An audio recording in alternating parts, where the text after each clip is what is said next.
varmasa, dillerim lal bolup gözüm görmese, canlılarda yanıma tıkıvın olmasa,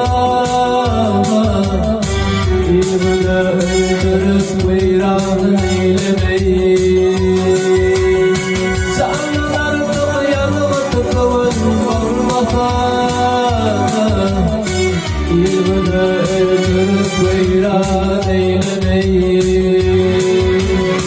Adam ata yine döner verir, olamaz her kimin münafık yâri.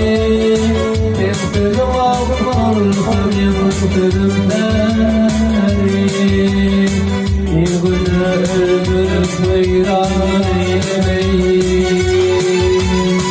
Adam ata yine döner verir, olamaz her kimin münafık yâri. Temsilum olsun yıldırımları, ilgini öldürüp veyran eylemeyin.